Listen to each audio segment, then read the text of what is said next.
Alright guys, now that we have the app developed and hopefully you worked with your developer and your designer team that we hired through Odesk to come up with a concept and implement it and upload it to the App Store.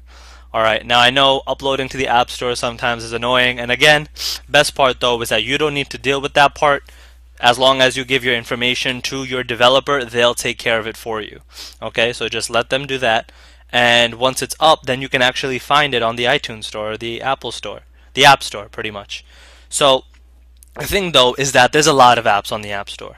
So what I'm going to be kind of covering in this video and helping you guys do is make sure that your app is able to stand out and that it increases in rankings, alright? Because the easier it is for people to find your app, the more likely they are to download it, obviously, and then the more revenue you make.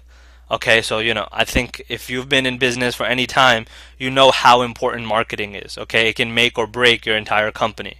And you have to make sure that you put effort into marketing. It's great that you got the app out, but now you need to have it stand out. And how do you do that? Well, I'm going to tell you the factors that affects, where your app stands. Now, as we talked about in previous videos, we talked about ASO, or App Store Optimization. Okay, that in itself is powerful enough if you did it right, as I showed you guys and talked to you guys about. It's powerful enough to be able to help you rank your apps in a natural and organic way. Okay, and through that you'll get enough downloads and enough people will be messing around and playing with your app and hopefully liking it and maybe even sharing it with friends. Okay, but in general there's a few other important aspects that I want to cover in this video so that you know how your app can stand out, and that includes reviews. Alright, reviews are the lifeblood of many industries, the restaurant industry, but in general the reviews will make or break your game too. Alright, it's very important. Okay, if you can get several ratings, right, because it's just like a snowball effect. Alright, when you release your app in the first place, you're not going to have any reviews, obviously, because it's a fresh game. But if you can start accumulating ratings and reviews, then all of a sudden your app will jump up many places in the rankings.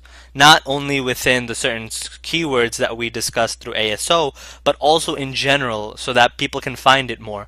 And the App Store is more likely to promote your app, either by throwing it onto their front page or by throwing it higher up in games lists and categories in general, allowing your app to be downloaded at a much higher rate. Okay, and like I was saying, it's a snowball effect. So as soon as you start getting a couple of ratings in, people will start playing it more, and because it shoots up, you'll get more reviews and more reviews. And that's why the top games have a whole bunch of reviews. Look at this, 240 ratings. Okay, so clearly not only do ratings serve as social proof, because now okay, other people have played this game, it has a high ratings, a lot of people play it. I'm obviously not wasting my time by trying out this game. I should give it a shot. Alright, so that's the psychology that a consumer or an app user has when they're going into the App Store to find a new game to play and pass the time with on their commutes or whatever reason, or just to entertain themselves. Alright, so you need to focus on getting reviews, right? Review it yourself, under your account. Those still count. Okay, have your friends and family and people at work, right, also download the game and review it. Right, because every single review will help. You can throw a post on your Facebook or Twitter and tell people to download it and check it out.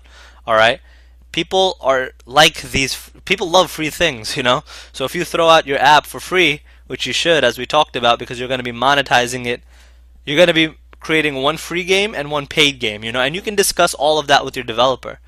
Pricing strategies is something that I might come up with in another course, or if there's enough demand for it, I'll add it. But what you can do, and here's probably the biggest secret to help you lower your costs and increase the amounts of apps that you output.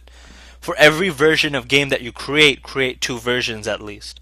Create one version which is free in the App Store to download and play, but it has ads in it. Right, so you monetize it through ad revenue, and then have another version that's a paid app, 99 cents. All right, normal cost 99 cents with no ads. All right, so from one single development, you're coming up with two apps, which means double the amount of chances that you're able to be found, double the amount of revenue, I don't think I need to go into more detail about that, but that's just something that you guys should be doing. And there's very little coding changes necessary to go from a free game with ads to a paid game with no ads. All right, your developer will do it. They'll charge a little bit of money, but it should only be a few hours worth of work. So depending on how much you're paying per hour or how highly qualified and skilled your app developer is, that'll pretty much dictate the cost or the extra price that you'll pay. But it'll be extremely low in terms of being able to come up with a whole nother app in the App Store. Okay, because this is a numbers game, right? If one app makes you $50 to $100 to $200 a month, then think about how much 5 apps makes. It'll make you a minimum of $250 to $500 to $1,000 a month, right? Or if you come up with 10 apps or 30 apps, the sky's the limit. Once you get the ideas, once you get the ball rolling, you'll see how fun it is and how much profit you can make just passively, just coming out with it. So that's the thing that I need you guys to focus on. All right, is ratings. Get reviews, get as many as you can, because that'll help your game stand out. All right, and finally, what you need to do is take some good screenshots. All right, so when your app is developed, your developer is going to send you a trial prototype, and they're going to send you a link. And what that does is that this happens before the app is final, before it's published or released or set for approval in the App Store. You get the app and you can play around with it to see if it's how you like and everything, and if they did the right changes and make sure everything works. So you beta test it essentially. And what I want you to do is take some nice entertaining photos of the gameplay.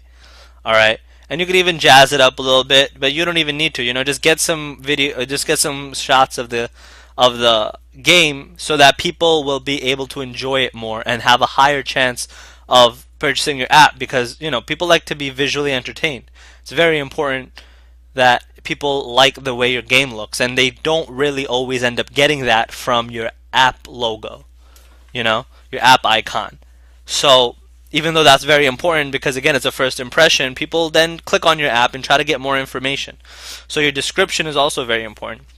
You can keep it simple and everything like these guys do, but that's up to you, how you want to display your game and describe it. But essentially these are the points that I want to go over. After you publish the app, right, there's things that you can make changes to, as you want to keep the game fresh, right? That's what dictates what position it is in the App Store and how more people will find it. All right, if it's constantly getting a slow but consistent stream of reviews and downloads, then that's going to help a lot, because that's going to allow for the Apple ranking algorithm. We don't know what it is, but essentially they're just trying to provide the best games. They're trying to provide the most entertaining games for people. So if they see that your app is getting reviews, that's going to make it look good, because it's going to show that, right, this is a fun game that people are playing, and it'll shoot it up into the App Store and into higher rankings. So these are the types of things that you have to keep in mind, okay? Once you publish the app, make sure that you get some screenshots. Make sure you set a good description, okay? I know this is a lot of information in one video, right? I'm trying to cover all the aftermath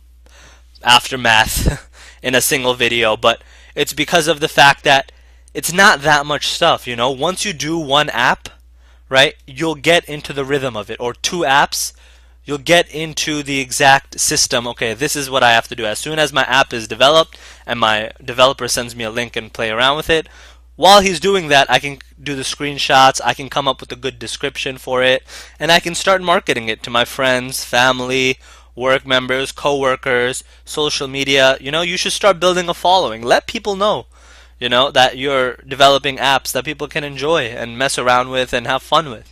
Alright, because that's the key thing. I want you guys to have fun with this, and I want you guys to make money with it. And you can do both these things if you follow my instructions. So, like I said, I hope that clears it up for you guys. That's pretty much everything that you need to know for the after marketing of it. Alright, so get those reviews, get those screenshots, get that description. Alright, I'll see you guys in the next video, but that should pretty much wrap it up. Take care.